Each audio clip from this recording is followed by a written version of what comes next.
Hello guys ഈ sports ടോക്സിന്റെ പുതിയൊരു വീഡിയോയിലേക്ക് സ്വാഗതം. ഫസ്റ്റ് ഇൻഫോ തന്നെ ഈ സ്പോർട്സ് ക്ലബ്ബ് കണ്ടക്ട് ചെയ്തിട്ടുണ്ടായിരുന്ന BGMI ടൂർണമെന്റ് ആയിരുന്നു. അതിന്റെ സെമി ഫൈനൽസ് ഇന്നലെ സ്റ്റാർട്ട് ചെയ്തിട്ടുണ്ടായിരുന്നു. 32 ടീമുകളായിരുന്നു സെമിയിലേക്ക് ക്വാളിഫൈ ആയിട്ടുണ്ടായിരുന്നത്. ഫസ്റ്റ് മാച്ച് മാത്രമേ നമുക്ക് ലൈവ് സ്ട്രീം ആയിട്ട് കാണാനായിട്ട് സാധിച്ചുള്ളൂ. പിന്നീട് ടെക്നിക്കൽ ഇഷ്യൂ കാരണം അവർ ലൈവ് സ്ട്രീം എൻഡ് ചെയ്യുകയും ബാക്കിയുള്ള മാച്ചുകളൊക്കെ ഓഫ് സ്ട്രീം ആയിട്ടാണ് നടത്തിയിട്ടുണ്ടായിരുന്നത്. അതിന്റെ പോയിന്റ്സ് ടേബിൾ നമുക്ക് സ്പോർട്സ് ക്ലബിന്റെ ഇൻസ്റ്റാഗ്രാമിൽ ചെക്ക്ഔട്ട് ചെയ്താൽ കാണാനായിട്ട് സാധിക്കുന്നതായിരിക്കും.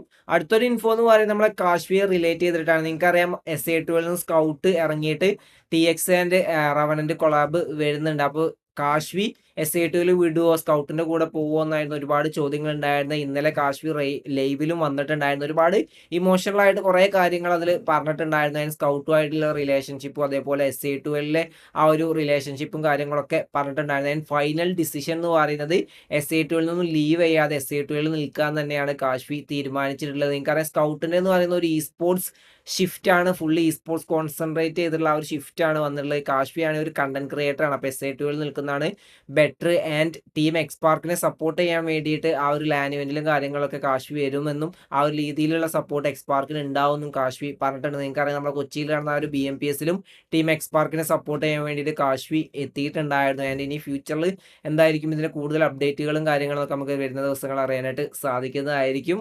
അടുത്തൊരു ഇൻഫോ എന്ന് പറയുന്ന ഒരു കോൺട്രവേഴ്സിയാണ് മാവി വേഴ്സസ് സ്കൗട്ട് കോൺട്രവേഴ്സി ഇപ്പോൾ നടന്നുകൊണ്ടിരിക്കുന്നത്. നിങ്ങൾക്കറിയാം രണ്ടുപേരും ഭയങ്കര ഫ്രണ്ട്ഷിപ്പിലും ആ ഒരു ലെവലിലും നടന്നിരുന്ന ആൾക്കാരായിരുന്നു. പിന്നീട് ഒരുപാട് വാക്ക് തർക്കങ്ങൾ ഉണ്ടായി. ഇപ്പോൾ അതൊരു വലിയൊരു കോൺട്രവേഴ്സിയിലേക്ക് അത് മാറിയിരിക്കുകയാണ്. ഇപ്പോൾ ഇന്നലെയൊക്കെ ആയിട്ട് നിങ്ങൾക്ക് സ്കൗട്ടിന്റെ ഭാഗത്തു നിന്ന് ട്വീറ്റും അതേപോലെ മാവിയുടെ ഭാഗത്ത് നിന്ന് ഇൻസ്റ്റാഗ്രാം സ്റ്റോറികളും നിങ്ങൾക്ക് കാണാനായിട്ട് സാധിക്കും. അങ്ങോട്ടും ഇങ്ങോട്ടും പേഴ്സണൽ കാര്യങ്ങളിൽ കൂടുതൽ ഇൻവോൾവ് ചെയ്ത് കൂടുതൽ അങ്ങോട്ടും ഇങ്ങോട്ടും കുറ്റം പറയുന്ന രീതിയിലുള്ള സ്റ്റോറികളും ആ ഒരു ലെവലിലാണ് നമുക്ക് കാണാനായിട്ട് സാധിക്കുന്നത്. എന്തായാലും മാവിയുടെ ഭാഗത്തു നിന്നുള്ള ലൈവ് സ്ട്രീമും നമുക്ക് ഉടനെ കാണാനായിട്ട് സാധിക്കുന്നതായിരിക്കും. എന്തായിരിക്കും ഇതിന്റെ ഫർദർ അപ്ഡേറ്റ് നമുക്ക് കണ്ടു തന്നെ അറിയാം. അതിന്റെ അടുത്തൊരു ഇൻഫോ എന്ന് പറയുന്ന മാന്യെ റിലേറ്റ് ചെയ്തിട്ടാണ്. മാന്യ എന്തായാലും ട്വീറ്റിൽ കുറച്ച് Q&A ക്വസ്റ്റ്യൻസ് ചോദിച്ചിട്ടുണ്ടായിരുന്നു. അതിൽ കുറച്ച് പേര് ചോദിച്ച ക്വസ്റ്റ്യൻസിന് ഇൻട്രസ്റ്റിംഗ് മറുപടിയാണ് മാന്യയുടെ ഭാഗത്ത് നമുക്ക് കാണാനായിട്ട് സാധിച്ചിട്ടുണ്ടായിരുന്നു. ഫസ്റ്റ് തന്നെ ജോക്കറിന്റെയും ആ ഒരു നിഞ്ച ജോണിന്റെയും ട്രേഡിൽ റിഗ്രറ്റ് ചെയ്യുന്നുണ്ടോ എന്ന ആ ഒരു ചോദ്യം ഉണ്ടായിരുന്നു. അതിൽ ഫസ്റ്റ് തന്നെ പറഞ്ഞത് നോ എന്നായിരുന്നു. കാരണം സോളിന് ഒരു എൻട്രി ഫേക്കറിനെ വേണമായിരുന്നു. അതിലാണ് നിഞ്ചയെ ട്രൈ ചെയ്തിട്ട്, പക്ഷെ അത് വർക്കൗട്ട് ആയില്ല. ആൻഡ് എക്സ്പാർക്കിലാണെങ്കിൽ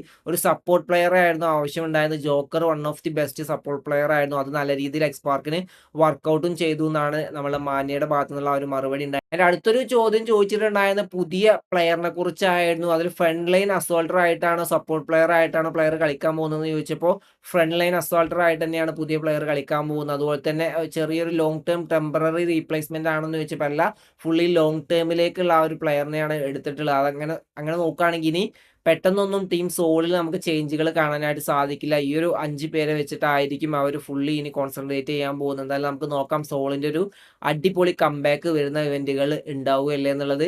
അതിന്റെ അടുത്തൊരു ഇൻഫോ എന്ന് പറയുന്നത് നമ്മൾ ഈഗിളിനെയും സായിപ്പിനെയും റിലേറ്റ് ചെയ്തിട്ടാണ്. നിങ്ങൾക്കറിയാം ഈഗിളും സായിപ്പും ഗോളിലേക്ക് ഈ സ്പോർട്സിന്റെ കണ്ടന്റ് ക്രിയേറ്റർ ആയിരുന്നു. കുറച്ച് മാസങ്ങൾക്ക് മുന്നേ അതിന്റെ അനൗൺസ്മെന്റും കാര്യങ്ങളൊക്കെ വന്നിട്ടുണ്ടായിരുന്നു. ഇപ്പൊ ഒഫീഷ്യലി ഗോൾ ലേക്കിൽ നിന്നും രണ്ടുപേരും ഇറങ്ങിയിരിക്കുകയാണ്. അതിന്റെ റീസൺ എന്ന് പറയുന്നത് ഗോൾ ലേക്കിന്റെ ഭാഗത്തൊന്നും ഈ രണ്ടു പേർക്കും വലിയ കൺസിഡറേഷനോ കാര്യങ്ങളോ ഒന്നും കിട്ടുന്നില്ല. ബ്രാൻഡ് ഡീൽസുകൾ അല്ലെങ്കിൽ ആ ഒരു ലെവലിൽ ഈ രണ്ടുപേരുണ്ട് എന്ന രീതിയിൽ ഗോൾ ലേക്കിന്റെ ഭാഗത്തു നിന്നുള്ള ആ ഒരു സപ്പോർട്ട് ഇവർക്ക് രണ്ടുപേർക്കും കിട്ടുന്നില്ല. എസ്പെഷ്യലി നമ്മളെ സായിപ്പ് നമുക്കറിയാം BGMI സ്ട്രീം ആണ് ചെയ്യുന്നത്. അതും നല്ല രീതിയിലുള്ള വാച്ചിങ്ങും സായിപ്പ് കൊണ്ടുവരുന്നുണ്ട്. എന്നിട്ടും സായിപ്പിന് ആ ഒരു ഇമ്പോർട്ടൻസ് ആ ഒരു ഗോൾ ലേക്കിന്റെ ഭാഗത്തു നിന്ന് കിട്ടുന്നില്ല. ഈ ഒരു റീസൺ കൊണ്ടാണ് രണ്ടുപേരും ഗോൾ ലേക്കിൽ നിന്നും ഇറങ്ങിയിട്ടുള്ളത്. ഇനി രണ്ടുപേരും ഇൻഡിവിജ്വൽ ആയിട്ട് നിൽക്കുക അല്ലെങ്കിൽ വേറെ ഏതെങ്കിലും മോർഗിലേക്ക് പോകുമെന്നൊക്കെ നമുക്ക് എന്തായാലും ഫ്യൂച്ചറിൽ കണ്ടു തന്നെ അറിയാം. അപ്പോൾ ഇന്നത്തെ വീഡിയോ ഇത്രയുള്ള. വീഡിയോ ഇഷ്ടപ്പെട്ട ലൈക്ക് അടിക്കാൻ, നിങ്ങൾ അപ്പോൾ കമന്റ് രേഖപ്പെടുത്താം. അടുത്ത വീഡിയോസ് വരുന്നവരെ ബൈ ഗൈസ്.